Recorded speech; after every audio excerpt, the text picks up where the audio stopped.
episode of MythBusters. Was the moon landing a hoax? Yep, the team are tackling the tallest tale of all. Did NASA fake the Apollo moon mission? That's 100% wacky right there. Adam and Jamie first focus on the photos. Behold our moon landing set.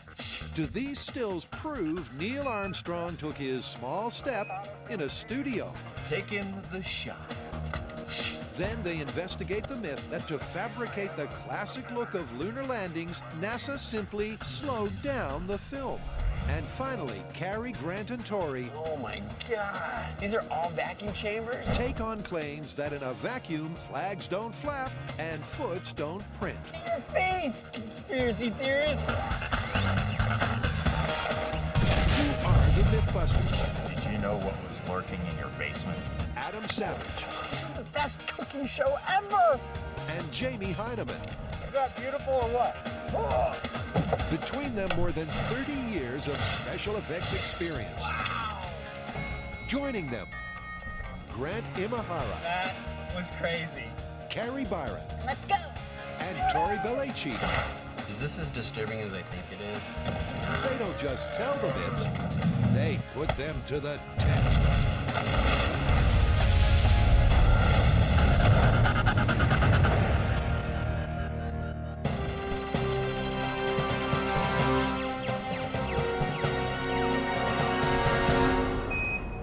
So, do you buy a new costume for every myth we do?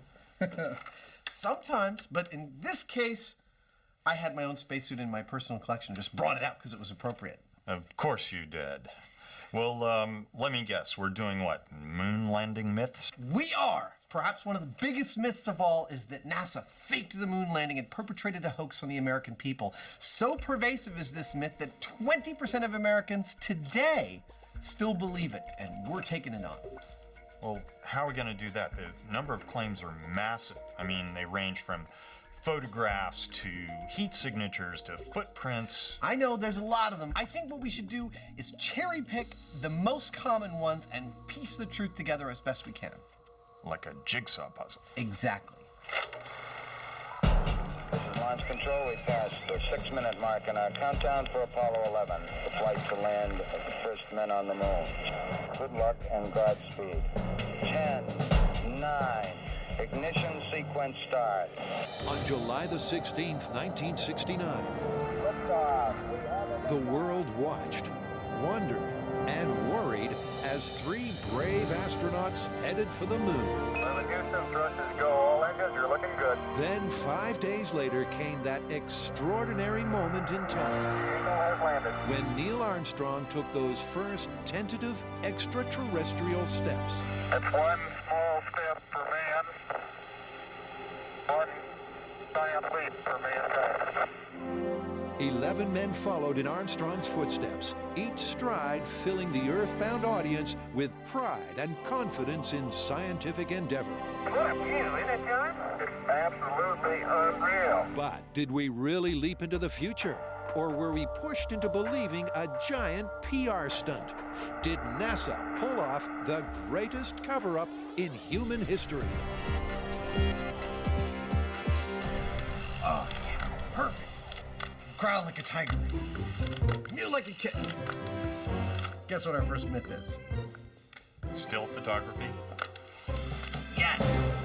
Most of the alleged evidence that NASA faked the moon landings comes from NASA's own photography, which theorists claim shows clear evidence the moon landing was faked in the studio and could not have been filmed on the moon. Say hoax. Hoax!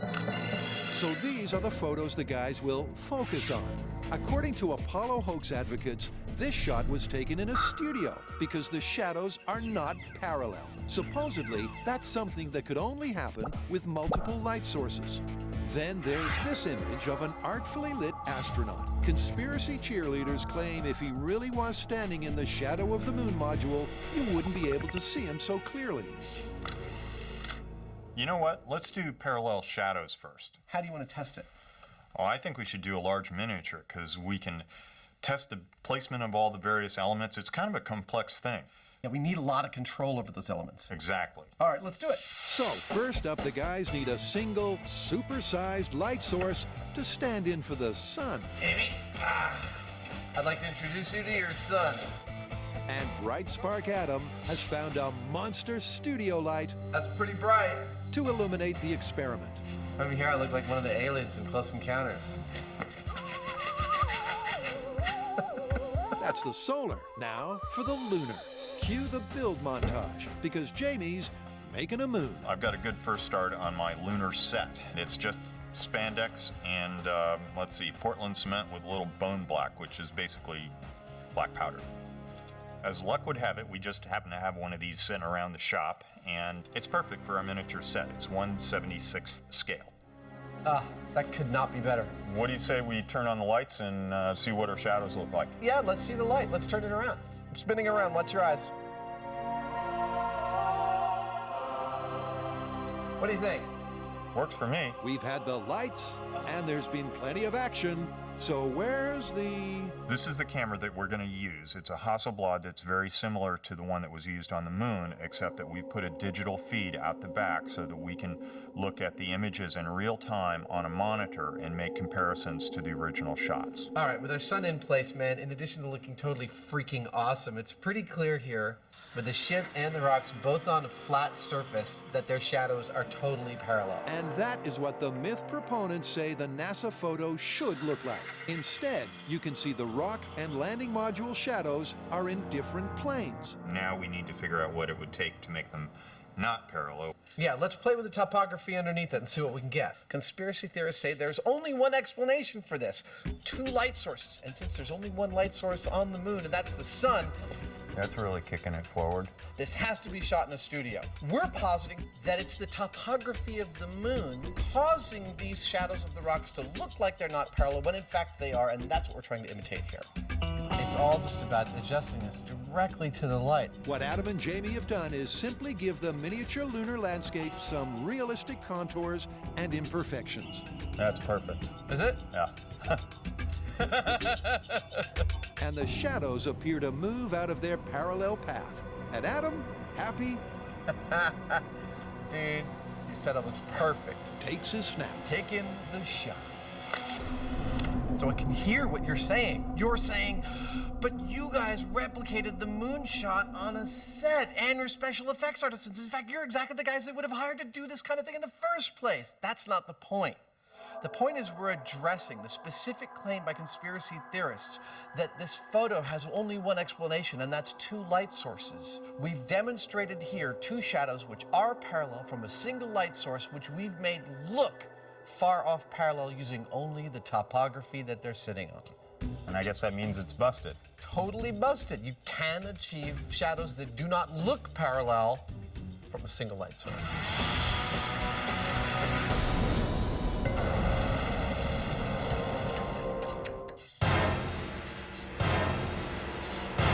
In a vacuum, stay puffed spacemen don't stay puffed for long.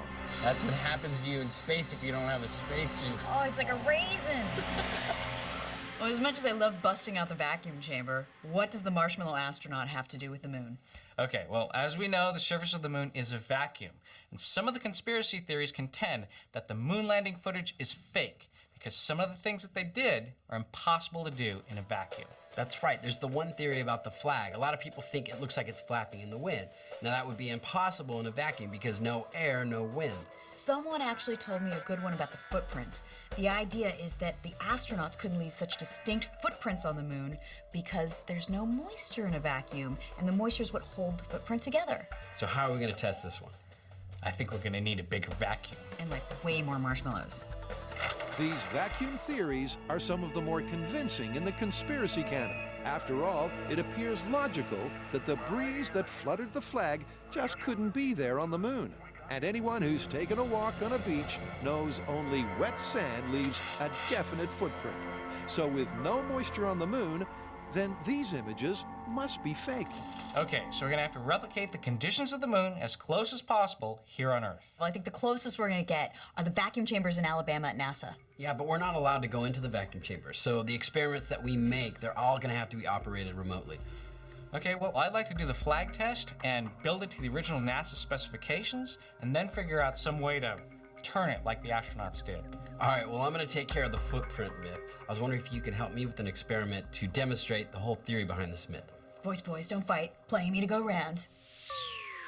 Outside M7, Tori sets up the demo with the closest thing he can find to lunar dust. I decided to borrow my grandfather for this experiment. And I don't think my grandma will mind because, well, there's my grandma. Actually, it's plain old sand, one half of which Tori moistens. Now, conspiracy theorists say that this clean of an imprint is impossible because you need moisture, and since there's no moisture on the moon, this cannot happen. Now, I'm going to demonstrate what they're talking about with the sand here. I have dry sand and I have wet sand. We're going to have Carrie put on a moon boot, not a moonwalk.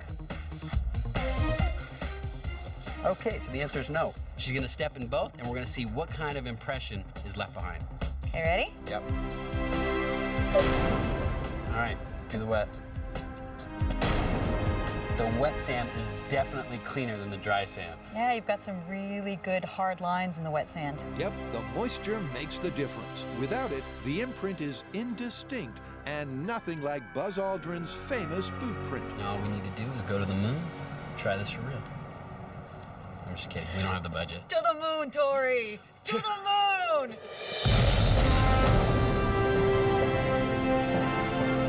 Across the web, there's a host of hoax theories claiming NASA faked this footage. Look at the size of that rock. And a ton of TV covering the conspiracy claims. But no one has actually taken the time to test them. Until now. We'd like to dedicate the first step of Apollo 17 to all those who made it possible. The next task in our moon myth-busting is this photo here. What conspiracy theorists say is that he's too well lit. You can see him clearly, yet he's in this black shadow of the LEM. There's only one light source on the moon. That's the sun. Conspiracy theorists claim there must be a second one making him visible, and we're going to find out. And to do just that, the guys are going to shine a substitute sun on the very model of a modern miniature landing module. Oh, and a surprisingly talkative toy astronaut. This is my 1/6 scale model of Neil Armstrong. I can tell it's Neil because he's got the red commander of the mission stripes on his suit. What's that, Neil? We really went to the moon. I know. But the thing is that in order to prove that, we got to take some photographs, and to take some accurate photographs, I got to make a ship for you, a home for you. Okay. So these rolls of paper behind me are actually a lunar landing module in Potentia, which I'm about to slap together. And courtesy of what's known in the editing biz as a few jump cuts, here it is. Conspiracy theorists are saying that the shot had to have been faked using a fill light. Personally, I think it's because the moon's surface is reflective. And when you think about it, you look at the moon on a clear night, it's obviously reflecting light back at you. That's why you see it. The question here is it enough to create this shot? To test Jamie's hypothesis that the mythical fill-in light is simply sunlight bouncing back off the moon's surface, the guys black out the set. Behold our moon landing set. Because it's all about reflectivity, we put blacks all around the shop, covered the whole set to eliminate any spill, any reflected light that's not coming directly from our moon's surface. That's the landing module, astronaut, lights, and camera sorted. Dude, this looks so cool. The only missing component is a moon dust analog that accurately reflects the reflective quality of the real stuff. The dust that covers the moon is called regolith. When the sunlight shines upon the moon, regolith reflects a certain amount of sunlight back towards Earth. That reflective quality is called its albedo. Now, the albedo of moon dust is between 7 and 10%, according to our sources at NASA. To make our version of regolith, we used Portland cement and charcoal powder. Now, to measure the albedo or reflected light coming off of it, we used a light meter and our fake sun. 8%, dude, that is perfect. What we just showed with this test is that our sample regolith has a reflective index of about 8%, which makes it ideal for us to test with. The best part about working with Jamie is that he doesn't need a dust mask. The reason he's not wearing one is because his mustache provides all the particle filtering he needs. The mock-up moon's ready for its close-up, so it's probably time to up the jeopardy. Cue our resident drama king. This is the moment of truth. We've got an accurately shaped and textured moon lander, and we've concocted an accurate moon surface that has the same reflectivity index as the actual moon. If the myth is to be believed, our astronaut on the dark side in the shadow of the lander is gonna just fade to total black when we try and take a picture of him. All right, you ready? I'm set. All right, here we go. Taking the photo. Let's see. There it is. Oh, there you go. He's standing full on in the shadow, and you'd think you wouldn't be able to see him. He'd be dark, but he's not. He's in brightest day. The myth here is that you would not be able to see this astronaut this clearly unless there was a secondary fill light illuminating him. Because he's in the shadow and there's only one light source on the moon, he would, by definition, be black. Our photo here proves just the opposite. That with a single light source, with the surface of the same reflectivity as the moon, our astronaut is clearly visible, busting that myth. Well, I think we have enough evidence to wrap up the photography portion of our moon myth testing. I agree. I mean, the conspiracy theorists had a lot of interesting ideas, but by the time you boil away all the hocus pocus, the explanation is really simple. And in our experience, the simplest explanation is usually the correct one. Exactly. Busted. Busted.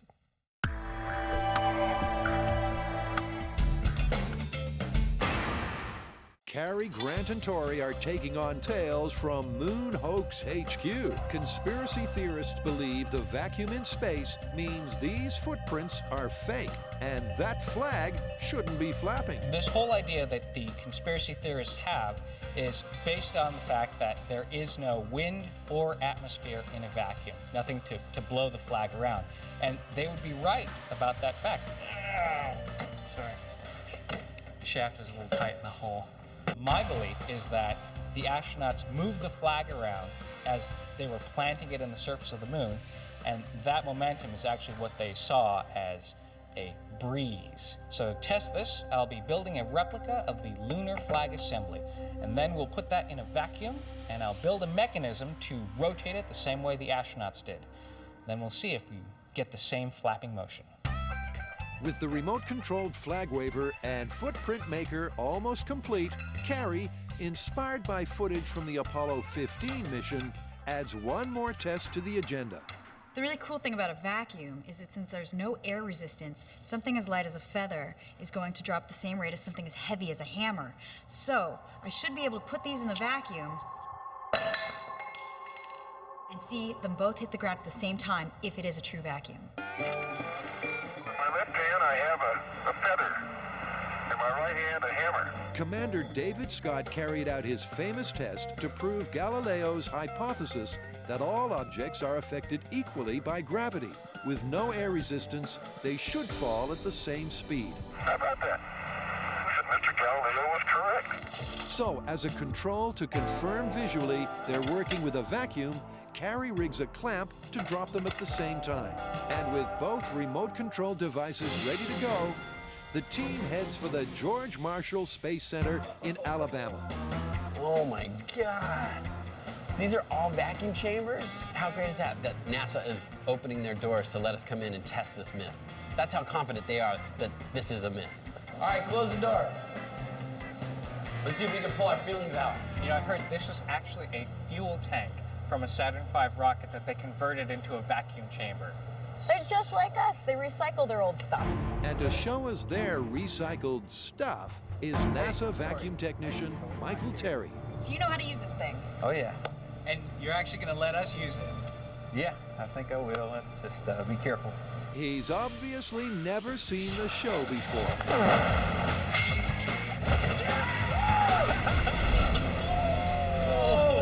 Look at it. It looked like they cut the arms off of a spacesuit. And wait, does your head go here? Yeah, that's where it goes. That's awesome. Yep, reaching inside a vacuum doesn't come cheap. These are essentially genuine spacesuit parts. How much are these gloves worth? Approximately, they're worth almost $500,000. Michael really hasn't seen the show before. Tap out. Tap out. It's a portable hug. So you're going to show us how to use these? Sure, I'll try to do my best to get you guys to do your hand check. Fingernails need to be kind of shortened up and clipped. The arms are everything I expected. They're all 1950s pop space movie looking kind of robot arms. The only downside is I gotta cut my fingernails. After the mandatory hand check and fitting, the testing can begin for real. And first up, Carrie's hammer and feather rig. It's good enough. It's not like it's rocket science. I don't think you can say that around here. I guess you're right. The team seal the chamber, but for this control, they don't create a vacuum. Atmospheric pressure in 3, 2, 1. Cool. The hammer hit first. Perfect. So the laws of physics still apply. I dropped the hammer and the feather at atmospheric pressure exactly at the same time. Hammer hit first, feather glided down and hit last. So after the air is removed from the chamber, Carrie is ready to repeat the drop. In 3, 2, 1. That is so cool. Yep, when there's no air resistance or drag, all objects are equally affected by gravity and fall at the same rate. So we do indeed have a vacuum. All right, well, let's move on to our first moon test. All right, got your boot? Yeah, I got my boot. All right.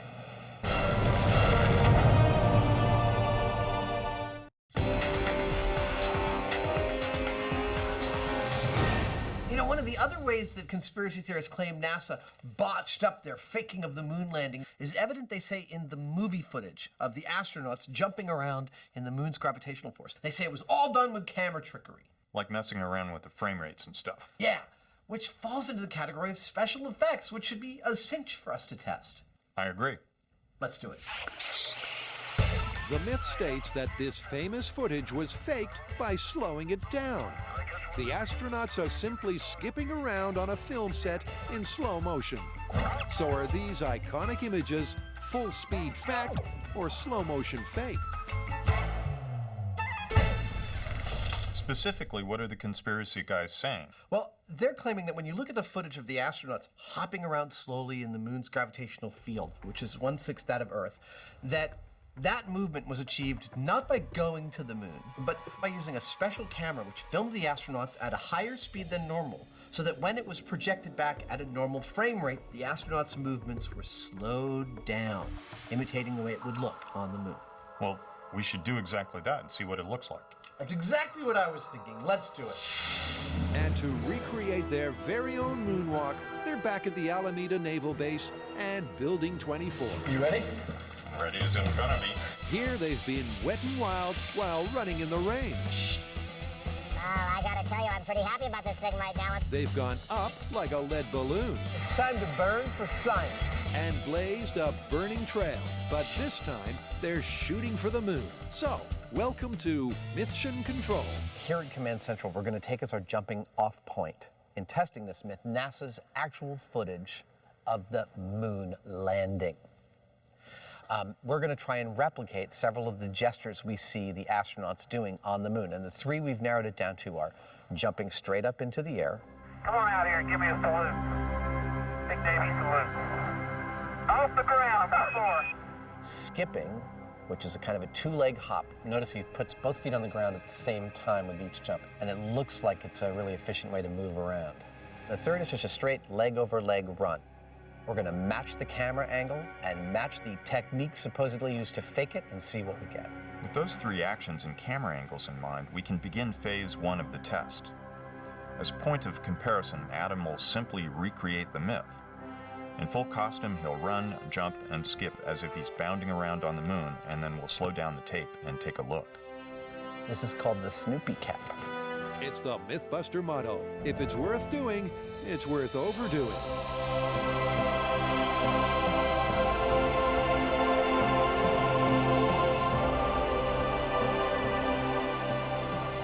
Let me take you on a little tour of what I'm wearing. This is in fact a wedding present from my crew a few years ago. But when I got it, it was lovely but not quite accurate enough. So I redid the gloves, I added my label, I did a wrist checklist, I did the correct watch, I added all the hardware attachments, all the labeling on the front pack and the backpack. I decided to make myself the mission captain with the red stripes. And this is the first time I've ever gotten to wear it all at once. I've got a lot of tools and gadgets and stuff. Adam has spacesuits. By the way, I should point out, this is not a real spacesuit. It's just my wear-around-town spacesuit. Come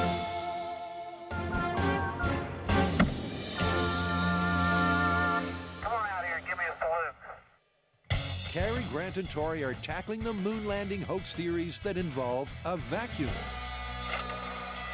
some of the first words spoken from the moon's surface answered the simple but powerful question. It's almost like a powder.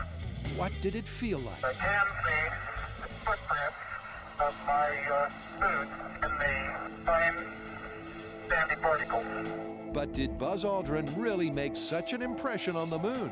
To find out if moon boots make boot prints, Tori's borrowed the real deal. Look what I got, a real moon boot.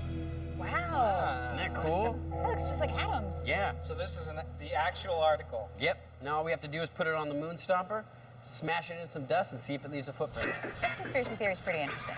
They say that because there's a vacuum on the moon and there's no water vapor, Does that fit? You feel your toe there?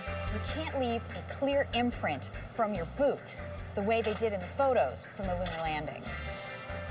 I'm not so sure about that. With just 840 pounds of lunar material returned to Earth from all of the Apollo missions, there's not much of it to go around. So for this test, NASA has given us a lunar regolith simulant. It's manufactured to test equipment that is going to the moon.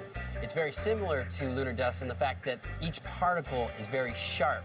Dirt on Earth has been weathered, so it's very smooth. So this is as close to lunar dust as we can get. That's likely to be the key to this myth, a comparison of the physical properties of sand and lunar regolith. Down here, a footprint in dry sand collapses because the weathered particles can't bind together without water. But up on the moon, other bonding agents are at work, one of which, the irregular and jagged shapes of lunar dust, could cause it to stick together in those famous boot prints. Will the irregular shape of lunar regolith, in conjunction with the vacuum, result in a clean boot print and bust the myth? All right, so this is MythBusters' first step on the moon. So it's one giant leap for mythkind. Ooh, I think we just went like 20 steps backwards. Give it a shot. All right. The rig is ready to take its one-legged step, and the vacuum chamber has been vacuumed. Boot stop, vacuum. Here we go. In 3, 2, 1. Yeah! Take that! Yeah! It works! In your face, conspiracy theorist! Yep, it really does work. Moon landing 1, conspiracy theorist 0. It's one small step for man, one giant leap for mankind. So it seems you can make a clean, stable footprint in a vacuum. Look at that. We made a footprint inside of a vacuum. And there was no water vapor, which is what this conspiracy theory is all about. Well, the gravity is 6 times stronger on Earth than it is on the moon, so if we made a footprint here, we're definitely making one on the moon. So I guess this conspiracy theory is busted. Busted. Busted. Now NASA will let us out of here.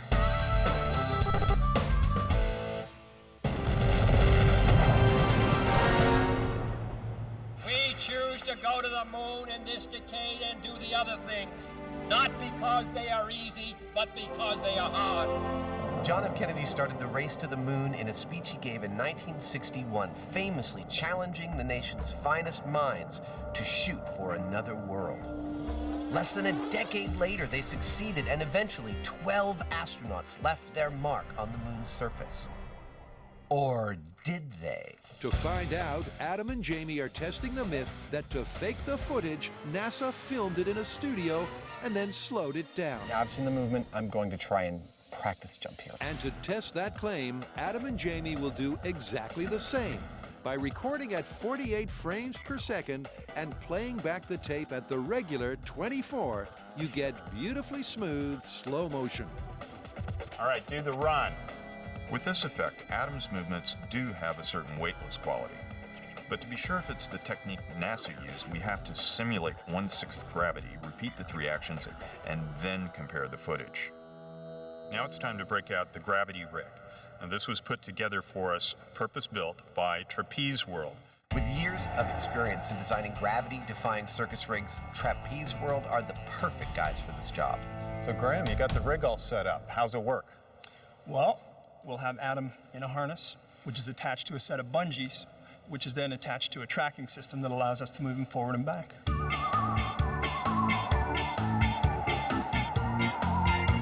Okay, well, I can see it works. Let's get Adam in it. The gravity rig is designed to give me total freedom of motion while making me weigh exactly what an astronaut on the moon would weigh. That is, 1/6 of what that fully loaded astronaut would have weighed on Earth. Well, the other thing left is to put on the suit and really try this. Now, I know before you write to complain that this suit's a replica, that it's not pressurized, that I'm not doing this in a vacuum or with real moon dust around. I know. What we are trying to look at here is purely about the movement and gesture of the astronauts. We know that Neil Armstrong and all of his gear weighed about 350, 360 pounds, which means if I'm going to be correctly weighted for our moon, I'm going to need to weigh just about 60 pounds. 62. That's close enough for me, man. Let's do it. So, under lunar-like gravitational conditions, Adam gets to repeat his moonwalk exercises. But the difference between Adam and Armstrong is NASA's rigorous training regime. It's a thing to wear a rig like this. It takes a lot of stamina. It's also making me quite sore in some very private places. Adam is discovering being in 1/6 gravity makes it simpler to moonwalk. It's a lot easier in this rig to match the kind of movements we see the astronauts make in the NASA footage. I mean, it really kind of lends itself to the weird center of gravity that happens when you weigh less, how much little movements make a big difference in how you go. I feel like this is looking really close to what NASA shows on the moon. Adam's right. On first viewing, it does appear to be a closer match. But at Mission Control, the evidence is far from clear-cut. If you take a close look at the slow motion skip, Adam's efforts to get the correct height and distance means his helmet is jerking around in a distinctly Earth-like fashion. But it's equally clear the gravity rig doesn't quite work either. Adam's weight might be technically correct, but he lacks that smooth, low-gravity look. Check it out. Oh, actually, you know what? Can we review this in the blueprint room? I gotta get out of this rig. I'm exhausted. Okay. Big baby. Back at HQ, the guys settled in to review the footage in detail. The lower right is much better, but it's not even close. But just like Sir Mick, they still can't get no satisfaction. Well, the slowed down frame rate doesn't match the NASA footage. No. The gravity rig, it's better, but I'd still have to say it doesn't nail it. Yeah, neither of them are there. I wish that we could somehow get ourselves into a moon's gravity environment. Then I'd feel comfortable calling this one. That can be arranged. Really? Yeah, there's a company called Zero G, which offers the only FAA-approved weightless experience, and they do moon gravity as well. That is fantastic. Let's suit up and get out there. Okay. It's iconic footage, replayed countless times across the globe. American astronauts planting the stars and stripes on man's newly conquered neighbor. It's got to be one of the most proud moments of my life, I guarantee you. To find out if it really was a PR stunt, Carrie, Grant, and Tori have breached NASA's inner sanctum. Now, the conspiracy theorists think that they see some sort of breeze blowing around the flag, which you wouldn't have on the moon since there's no atmosphere. So I've built a replica of the lunar flag assembly. We're going to put it in a vacuum chamber, pump out all the air, and see if we can move it around just like the astronauts would have done placing it on the moon. See if we see that back and forth motion. And to help us get a notion of the motion in a vacuum is NASA's very own Donna Severance. The oxygen deficiency alarm, Yes. is that something we should be concerned about? Only if it goes off. So this is not your ordinary type of vacuum chamber. This is a clean chamber, We're ready for the shower. which means there's no dust, no dander, nothing that will contaminate the chamber because it is designed to test things that are going into space. All right, time for the flag. The flag assembly is an exact replica of the one used on the Apollo missions.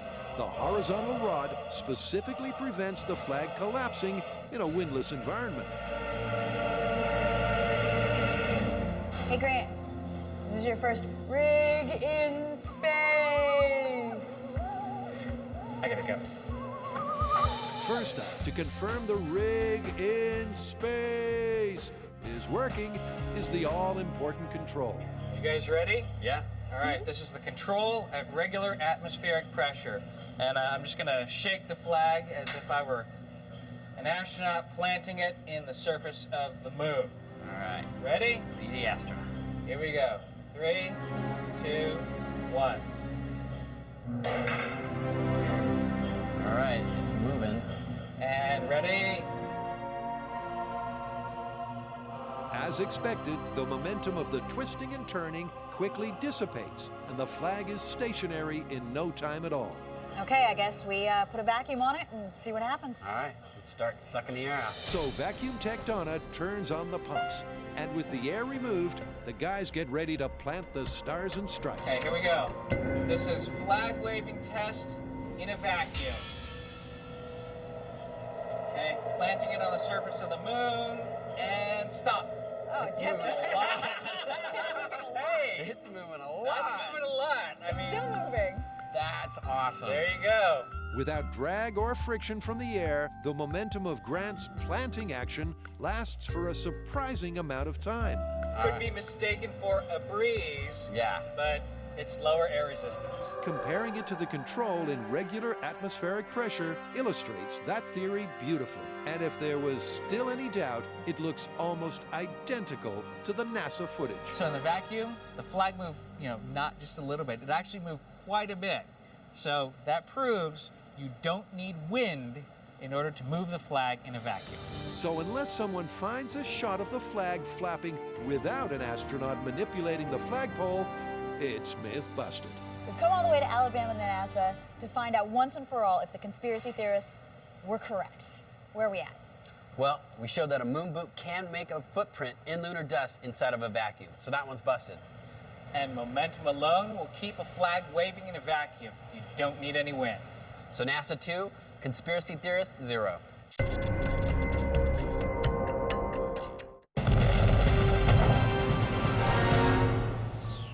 Adam and Jamie have already seen that NASA didn't slow down the film to fake the Apollo mission moonwalks. But to conclusively confirm that the footage was shot in 1/6 gravity, they decided they had to experience the real thing. And here at 0G in Florida, they get to do just that.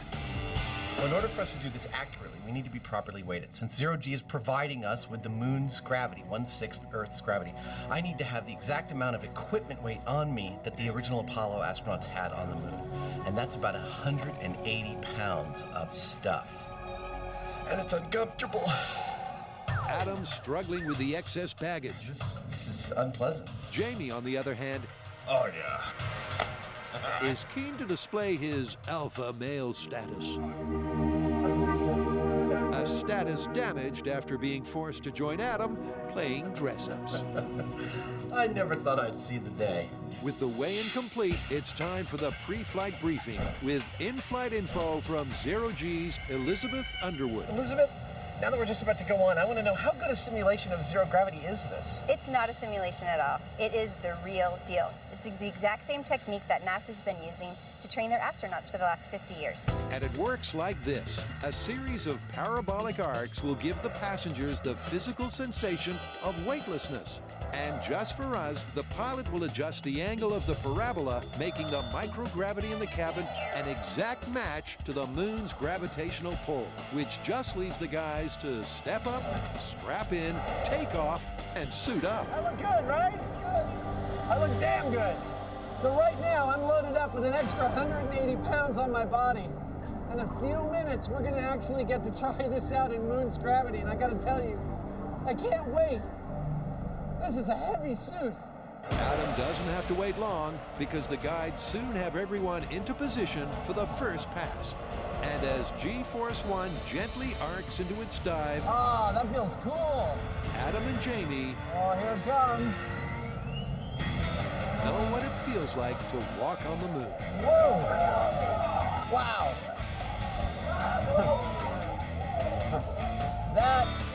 That's 100% wacky right there. Calibrated to match the moon's gravitational pull, the guys just get time to take it all in before the call goes out to hit the deck.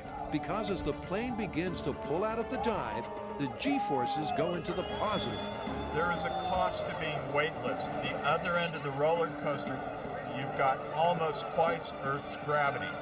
That's kind of terrifying at first, isn't it? Yeah, it is. I've never experienced anything like that. It is really disconcerting to first weigh double your weight and then 1/6 your weight. In fact, at 1/6 my weight, I felt pretty much weightless. I felt like I could jump 10 feet in the air. This is a first, even for me. Now that the guys have their bearings, the testing can begin. Ready? Adam copies the same run and skip as before.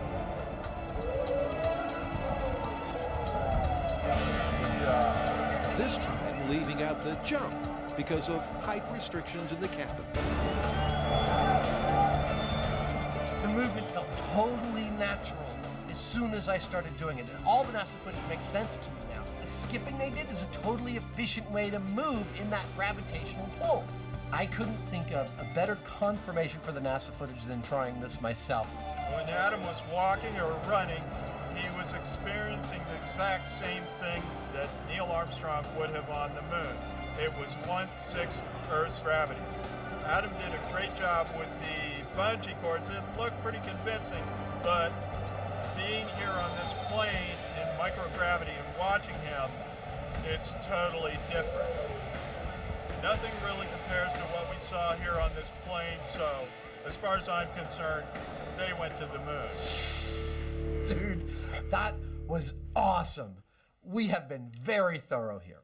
Yeah, you can't get much tidier than that. I mean, not only did we start out by replicating precisely the circumstances that theorists say were used to fake the moon footage, But we also put ourselves in a calibrated moon gravity environment. the theory that it's faked, busted. Busted.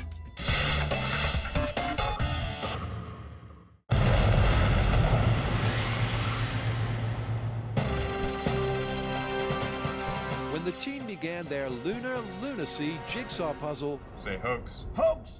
they knew they couldn't cover every conspiracy cheerleaders claim.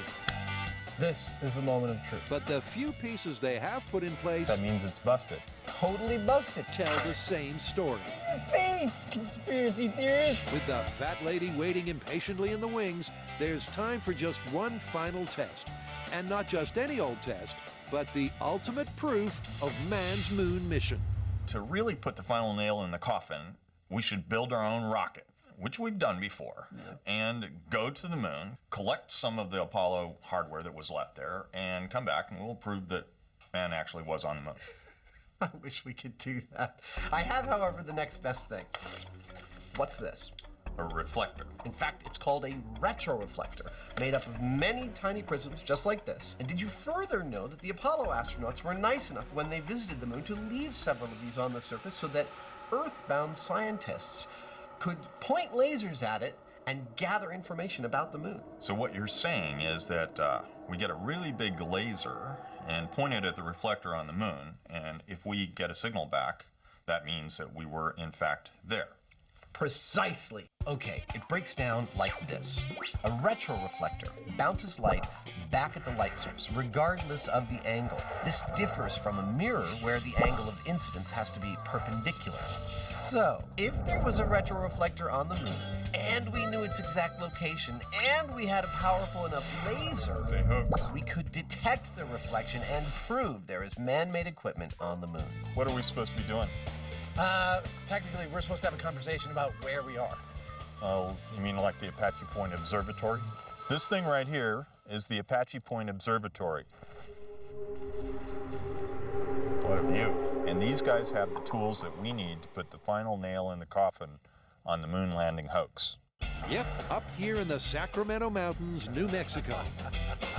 Adam and Jamie meet one of the observatory's top docs, Russet McMillan. How can I help you today? Well, it seems that there are some people that do not believe that man has actually been to the moon. I've met some of them. What do you think? I think they're crazy. A bold statement, but Dr. McMillan has the hardware to back it up. Here's the thing. This little laser pointer is about 10 milliwatts. That's great, but it's not going to make it to the moon and back. That thing, however, peaks at 1 gigawatt. That's 100 billion times more powerful than this is. That's what you got to have to make it to the moon and back. So this whole exercise is you shine the laser beam at the moon, it gets reflected back, and you measure the timing of the release to the return. So how long does that journey take? About 2.5 seconds, depending on the orbit of the moon. Cool. The meet and greet complete. All that's left to do is wait until midnight. Space Command has given us a 1-hour window when the night skies from here to the moon are clear of satellites. While they wait, here's Adam trying unsuccessfully to keep the lid on his inner geek. This is actually not a bad imitation of exactly what's on the moon that we're shining the laser into. In fact, the specific one we're shining into was left there by the Apollo 15 crew. Now, we're firing on the order of 200 quadrillion photons per laser pulse at that reflector, and we're getting between 1 and 3 photons back per pulse if we're lucky. That's not something that you can see with a naked eye. In fact, it's something that can only be picked up by the most sensitive of collectors, and hopefully, when we get that photon back, we'll see a spike like that on the screen. I am slewing the telescope to the lunar highlands. Slew away. Test number 1, shining our laser at a portion of the moon's surface devoid of all man-made objects, including retroreflectors, known to locals as the lunar highlands. There's the moon. You can see the craters. With the laser pointed at a random location on the moon's surface, Initiating laser. Dr. McMillan pulses 200 quadrillion photons into the night sky. So we're shining the laser on the lunar highlands now, and we're getting nothing back except background light. As expected, the lunar regolith, with its reflectivity index or albedo of approximately 8%, simply scatters the beam, and the sensors back here at the observatory detect no reflected light. Now I'm going to move to Apollo 15. Apollo 15, crewed by Scott, Irwin, and Warden, set down at the base of the lunar Apennine Mountains, which is where they placed the retroreflector. Wow. That's the location where Apollo 15 landed on the moon. That is so cool. Initiating laser on retroreflector from Apollo 15. And there's a spike beginning to stand out. Is that it? That's the return from Apollo 15. Light returning from the laser retroreflector at exactly the wavelength and distance that we were expecting. That is so cool. I know you do this like 100 times a year, but it's really thrilling to watch it happen right in front of us. Not just thrilling, but conclusive. Look, I'd love to go to the moon, but I can't. At least not right now. So we did the next best thing. We shined that laser at the moon on the second test, and we got a clear spike back. Photons came back to our receptor. Now, the only way that that could happen is if there was a piece of man-made equipment up on the moon to reflect them back. So get over it. There's no conspiracy here. We've been there. We've done that. So the team have busted everything before them. What's that, Neil? We really went to the moon. And compounded those 5 results with evidence of lunar-bound man-made equipment. This moon mystery jigsaw puzzle is complete.